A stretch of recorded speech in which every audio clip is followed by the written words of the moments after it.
Hello everyone. দেখো আধান কত রকমের হয়, ঠিক আছে, পজিটিভ এবং নেগেটিভ, সেগুলো আমরা আগের দুটো ভিডিওতে জেনে এসেছি। আর ঘর্ষণের ফলে কীভাবে তড়িৎ আধান উৎপন্ন হয় তার ইলেকট্রনের তত্ত্ব আমরা জেনেছি, রাইট।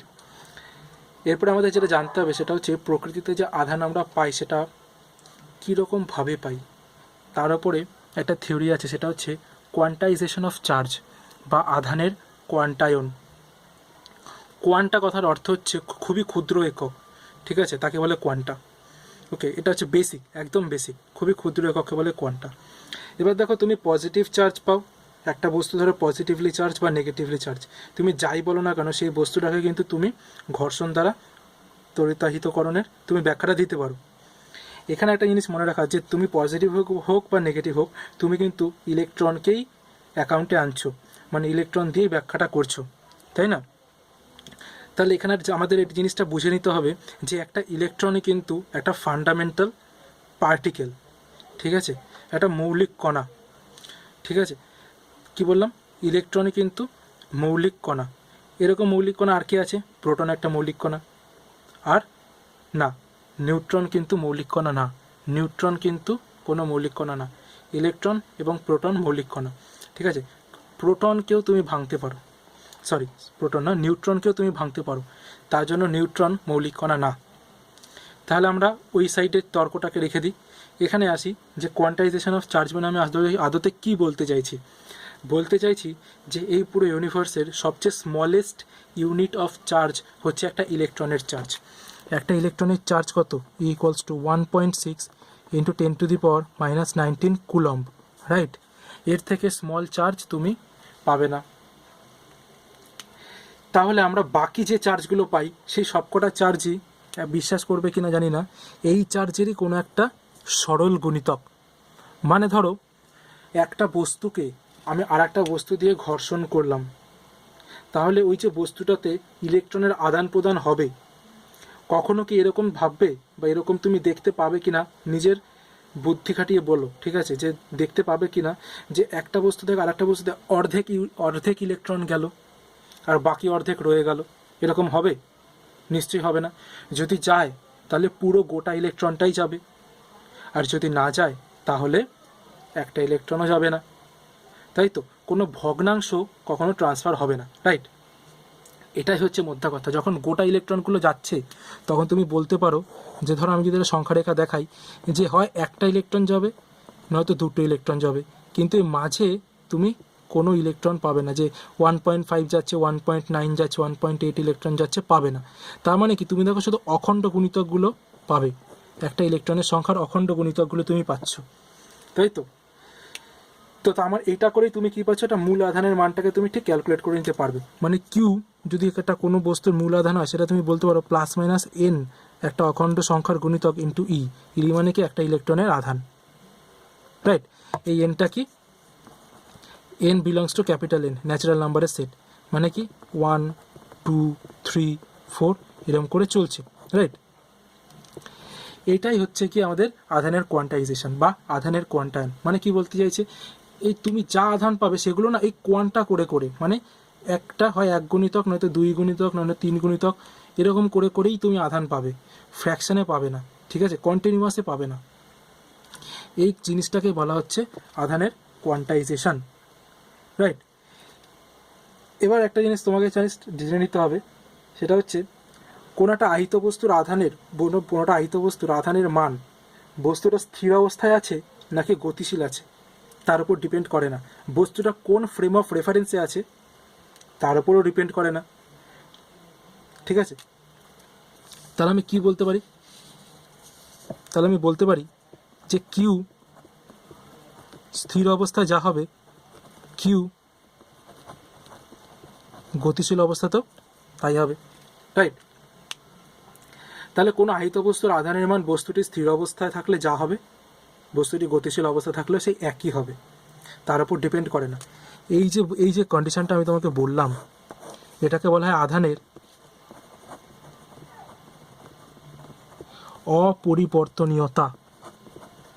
অপরিবর্তনীয়তা। আচ্ছা, ভিডিও কিন্তু শুধু দেখলে হবে না, খাতা বের করো, বের করে এখনই টোকা শুরু করো, দেখা শুরু করো। শুধু পড়াশোনাটা শুধু কিন্তু দেখা না, শোনা না, লেখাও, ঠিক আছে? তো এটা কি বলছে?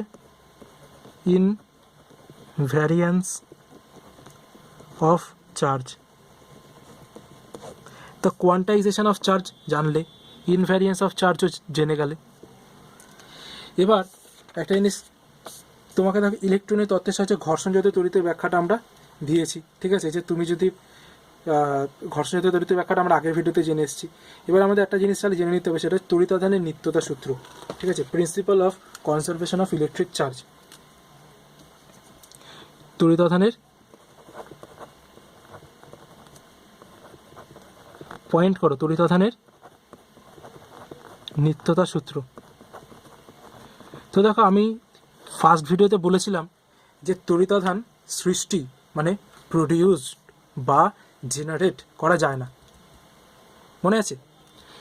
সেই কথাটারই এখানে আমি জাস্টিফিকেশান দেব কেন বলেছিলাম। দেখো, তোমরা কোয়ান্টাইজেশন অফ চার্জে দেখেছো যে আমরা হয় ইলেকট্রন একটা পুরো গোটা অংশে আসবে, নয়তো অর্ধেক অর্ধেক হিসেবে আসবে না, ফ্র্যাকশানে আসবে না।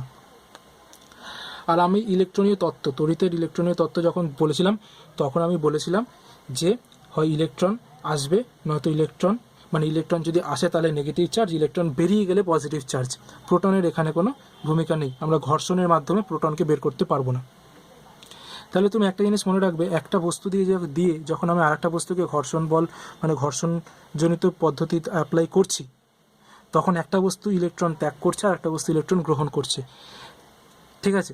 তার মানে ওই আধানের এই মাঝপথে হারিয়ে যাওয়ার কোনো চান্সই নেই, তাই তো? এই জিনিসটাকে বলা হচ্ছে তড়িতাধানের নিত্যতা সূত্র। ধরে না, ওই দুটো বস্তু যে আমরা নিয়েছিলাম, সেই বস্তুটা ধরো আইসোলেটেড, মানে কি, শুধু ওই দুটো বস্তু নিয়েই পরীক্ষা হচ্ছে, আশেপাশে কোনো বস্তু নেই, তাহলে কিন্তু তুমি বলতে পারো যে কোনো একটা বিচ্ছিন্ন বস্তু সংস্থায় আধানের মোট পরিমাণ সর্বদা অপরিবর্তিত থাকে। কি বললাম? কোনো একটা বিচ্ছিন্ন বস্তু সংস্থায় আধানের মোট পরিমাণ সর্বদা অপরিবর্তিত থাকে।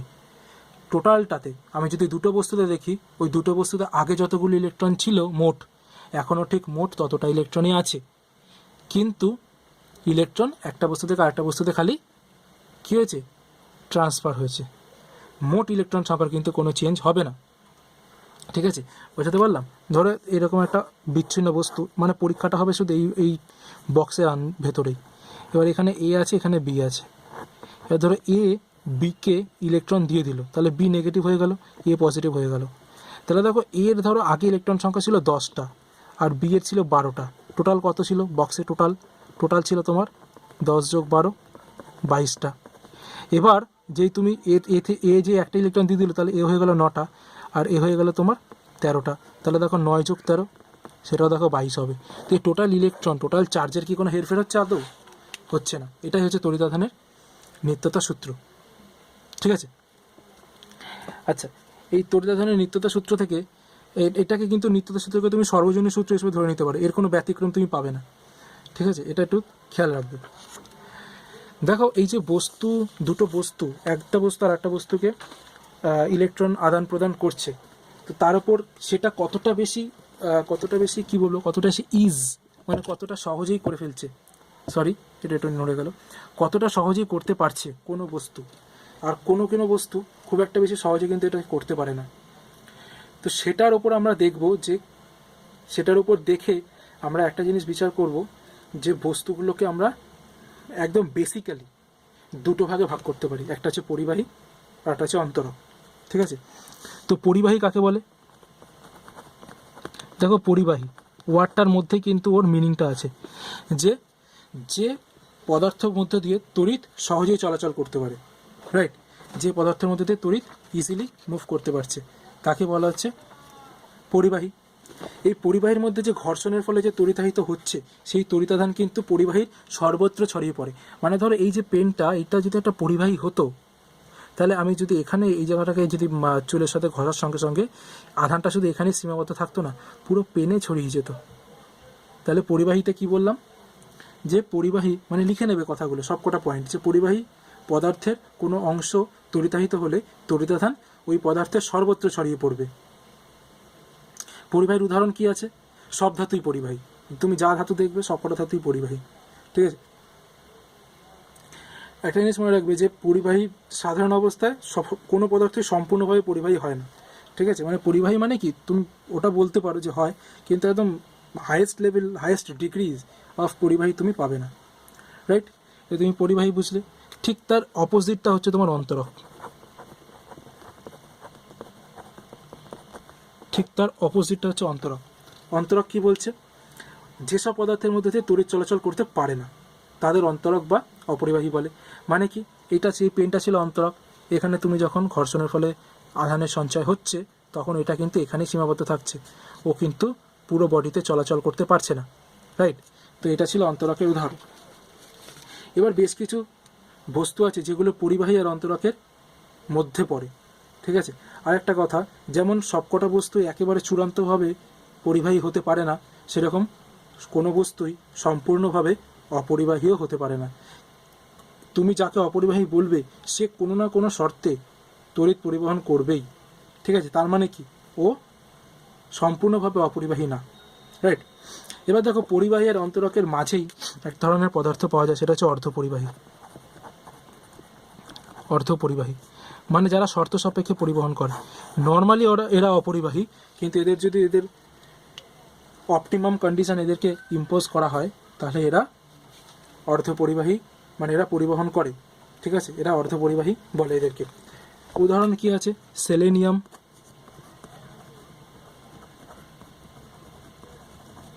জার্মেনিয়াম, সিলিকন, ঠিক আছে। Selenium, germanium, silicon. তো এগুলোকে তুমি দেখবে যে যখন আমরা সেমিকন্ডাক্টর পড়বো এদের অ্যাপ্লিকেশনটা আরও ভালো মতো দেখবে, ঠিক আছে। তো দেখো, অর্ধপরিবাহীটা আমরা ততটা বেশি আমাদের এখানে ইলাবোরেটলি পড়ছি না, ঠিক আছে। কি বললাম, সেমিকন্ডাক্টরে পড়বো। দেখো, অর্ধপরিবাহীর সঙ্গে আমরা একটা জিনিস পড়তে হবে, সেটা হচ্ছে অতি পরিবাহী। এই অতি পরিবাহী কনসেপ্টটা কি বলছে না, এদের মানে কয়েকটা পদার্থ আছে যারা খুব কম তাপমাত্রায় একদম সম্পূর্ণ পরিবাহী মতো আচরণ করবে, একদম সম্পূর্ণ পরিবাহী। আমি যে তোমাকে বললাম যে কোনো পদার্থই সম্পূর্ণ পরিবাহী হয় না, কিন্তু এরকম কিছু পদার্থ আছে যারা খুব কম তাপমাত্রায় একদম সম্পূর্ণ পরিবাহীর মতো আচরণ করে, তাদেরকে অতি পরিবাহী বলতে পারো, ঠিক আছে। আমি একটা এক্সাম্পল দিই, যেমন -272°C তাপমাত্রায় অ্যালুমিনিয়াম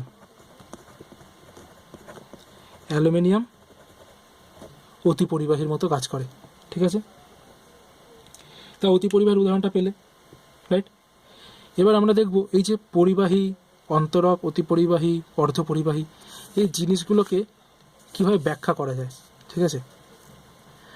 তো দেখো, এটার দু ধরনের ব্যাখ্যা হয়। একটা হচ্ছে ব্যান্ড থিওরি দিয়ে ব্যাখ্যা হয়। ব্যান্ড থিওরিটা কি, ব্যান্ড থিওরিটা আমরা জানবো সেমিকন্ডাক্টর যখন পড়বো তখন, ঠিক আছে। তো সেটা আমাদের এখন কাজে লাগছে না। আমরা এখন যেটা দিয়ে পড়বো সেটা হচ্ছে ফ্রি ইলেকট্রন তত্ত্ব, মুক্ত ইলেকট্রনের তত্ত্ব দিয়ে জানবো কোনো একটা বস্তুকে কখন আমরা পরিবাহী বলবো, কখন আমরা অর্ধপরিবাহী বলবো, কখন আমরা অপরিবাহী বা অন্তরক বলবো, ঠিক আছে। তো দেখো, পরিবাহী পদার্থের এটা জানো যে পরিবাহী পদার্থের সর্ববহিস্থ কক্ষে যে সমস্ত ইলেকট্রন থাকে তাদের উপর কী হয়, ইলেকট্রনের আকর্ষণ বল খুবই কম হয়। তার জন্য কী হয়, তুমি যে ঘর্ষণ বলটা প্রয়োগ করছো তার ফলে কী হচ্ছে, ওর সর্ববহিস্থ কক্ষের যে ইলেকট্রনটা আছে সে খুব ইজিলি বাইরে বেরিয়ে আসছে।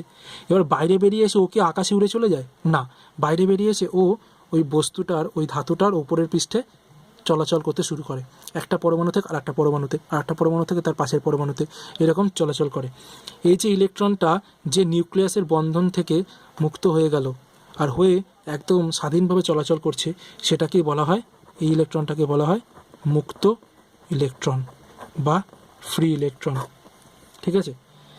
তো কি বললাম, এই নিউক্লিয়াসের বল থেকে মুক্ত হয়ে এক পরমাণু থেকে অন্য পরমাণুতে, এই পরিবাহীটার মধ্যেই, হ্যাঁ পরিবাহী, যে পরিবাহীতে তুমি জিনিসটা করছো সেই পরিবাহীর মধ্যেই এক পরমাণু থেকে অপর পরমাণুতে ইতস্ততভাবে চলাচল করছে, ঠিক আছে। সেটাকে বলছে মুক্ত ইলেকট্রন। এবার এই মুক্ত ইলেকট্রনগুলি আদতে কী করে, কারেন্ট ফ্লোতে সাহায্য করে, মানে তড়িৎ পরিবহনে সাহায্য করছে, ঠিক আছে। এবার দেখো, পরিবাহীর মধ্যে কি হচ্ছে, এই মুক্ত ইলেকট্রনের সংখ্যা অজস্র। তুমি খুব খুব ফ্রিকোয়েন্ট পাবে, তুমি মুক্ত ইলেকট্রনের সংখ্যা পরিবাহীতে আছে, তুমি বলতে পারো পরিবাহী কেন পরিবাহী, তার কারণ পরিবাহীতে মুক্ত ইলেকট্রন তুমি অজস্র মুক্ত ইলেকট্রন পাবে। ঠিক আছে, ধাতু অজস্র মুক্ত ইলেকট্রন থাকে ধাতুতে, তার জন্য ধাতু কি হচ্ছে পরিবহনে খুব ততটা একদম খুব বলতে পারবো না, মাখনের মতো পরিবহন করছে। ঠিক আছে, মুক্ত ইলেকট্রনগুলো এত মুক্ত ইলেকট্রন আছে তাই। অপরিবাহী বা অন্তরকে মুক্ত ইলেকট্রন ততটা থাকে না, তার ফলে কি হচ্ছে, তারা ততটা ভালো মতো পরিবহন করতে পারে না। ঠিক আছে, তো বোঝা গেল যে মুক্ত ইলেকট্রনের কনসেপ্টটা কি। তাহলে কার মধ্যে মুক্ত ইলেকট্রন সবচেয়ে বেশি থাকে? পরিবাহীতে মুক্ত ইলেকট্রন সবচেয়ে বেশি, অন্তরকে একদমই নেই। অর্ধপরিবাহীতে যখন তাপ দেবে তখন পাবে একমাত্র, আর বাকি সময় পাবে না। ঠিক আছে, তো দেখো এর সঙ্গে আমাদের যেটা জেনে নিতে হবে পরেরটাই, সেটা হচ্ছে পরিবহন দ্বারা আহিতকরণ। আমরা কিভাবে পরিবহন দ্বারা আহিতকরণ পরিবহন পদ্ধতির কথা বলা হচ্ছে। ঠিক আছে, ধরো কোনো একটা পরিবাহীকে একটা অন্তরক পদার্থের উপর বসিয়ে দেওয়া হলাম। ঠিক আছে, তাহলে কি হচ্ছে, সেটা অন্তরিত পরিবাহী হলো। ধরো একটা পদার্থ আছে, এটা পরিবাহী, এবার একে ধরার জন্য আমি একটা ক্যাপ ইউজ করলাম, সেটা হচ্ছে অন্তরক। তাহলে এটাকে কি বলা হবে? অন্তরিত পরিবাহী। এই সিস্টেমটাকে কি বলা হবে? অন্তরিত পরিবাহী। এই অন্তরিত পরিবাহীকে আধান দিলে, যদি তুমি এখানে যদি আধান দাও প্লাস আধান, সে আধানটা কি হয়, বাইরে যেতে পারে না। ঠিক আছে, তা এই অনাহিত অন্তরিত পরিবাহীকে আহিত অন্তরিত পরিবাহীর সঙ্গে যদি স্পর্শ করাও, এবার ধরো এই আহিত অন্তরিত পরিবাহীটা আছে, তার পাশে তুমি একটা অনাহিত অন্তরিত পরিবাহীকে নিয়ে আসলে, আর একটা পরিবাহী যেটা এরকমভাবে ক্যাপ দিয়ে আটকানো আছে, এটা কিন্তু অনাহিত। একে তুমি যদি এর কাছে নিয়ে আসো, এনে তুমি যদি টাচ করাও, তাহলে এই যে প্লাস আধান এখানে কিছু শেয়ার হয়ে যাবে। এইটাকে বলা হয় পরিবহন দ্বারা আহিতকরণ। ঠিক আছে, কি বললাম, ধরো এটার কোনো চার্জ নেই, এই ক্যাপটার কোনো চার্জ নেই, এই পেনের চার্জ আছে। ঠিক আছে, বাদ দাও, এ ধরো আঙুলটাতে কোনো কালি নেই, পেনের মুখে কালি আছে, আমি আঙুলটাকে পেনের মুখে ছোঁয়ালাম, এ ধরো কালি লেগে গেল। এটাই হচ্ছে কি বলতে পারো যে পরিবহন হলো, টাচ করানোর ফলে কালি লেগে গেল। ঠিক আছে, তো কি বলছে আদতে কি হয় জানো তো, এখানে হচ্ছে যদি এটাকে তুমি যদি মুক্ত ইলেকট্রন তত্ত্ব দিয়ে বিচার করতে যাও, তাহলে কি হচ্ছে, অনাহিত পরিবাহীর সংস্পর্শে যেই একটা অনাহিত পরিবাহীর সংস্পর্শে যেই আহিত পরিবাহীটাকে নিয়ে আসছো তুমি, আহিত পরিবাহীতে ধরো আহিত পরিবাহীতে নেগেটিভ চার্জ আছে। ঠিক আছে, এবার নেগেটিভ চার্জ কি ইলেকট্রন সংখ্যা বেশি আছে। এবার অনাহিত পরিবাহীতে তো কোনো নিউট্রাল, এই ইলেকট্রনটা যেই তুমি অনাহিত পরিবাহীটাকে যে নিয়ে আসবে, ইলেকট্রনটা ও শেয়ার করে নেবে ওর সাথে। ধরো এখানে 10টা ইলেকট্রন ছিল, ও কী করবে, 5টা ইলেকট্রন নিজের কাছে রাখবে, 5টা ইলেকট্রন বিকে দিয়ে দেবে। এতে কি হবে, বি কী হয়ে যাবে, নেগেটিভলি চার্জ হয়ে যাচ্ছে। বি এর ইলেকট্রন সংখ্যা বেড়ে গেল, তো বি কী হয়ে গেল, আহিত হয়ে গেল। বুঝলে, এবার ধরো এ ধরো পজিটিভ চার্জ, আর বি ধরো অনাহিত। তুমি যে বিকে এর কাছে নিয়ে আসবে, কী করবে, কী করবে, বি এর কিছু ইলেকট্রনকে নিজের কাছে শুষে নেবে। কে, এই প্লাস চার্জ যেহেতু আছে, প্লাস মাইনাসকে টেনে নেয়, তো ইলেকট্রনকে নিয়ে নেবে। এবার বি এ যেহেতু ইলেকট্রন ডেফিসিট হলো, কমে গেল, তাই জন্য বি কী হয়ে যাবে, প্লাস চার্জ হয়ে গেল। এরকম করে পরিবহন দ্বারা আহিতকরণ পদ্ধতি করা হয়। ঠিক আছে, তো এই ভিডিওতে এই অবধি। এরপর আমরা পরের ভিডিওতে স্বর্ণপত্র তড়িৎবীক্ষণ জেনে নেব। ঠিক আছে, ততক্ষণ টাটা, চলো।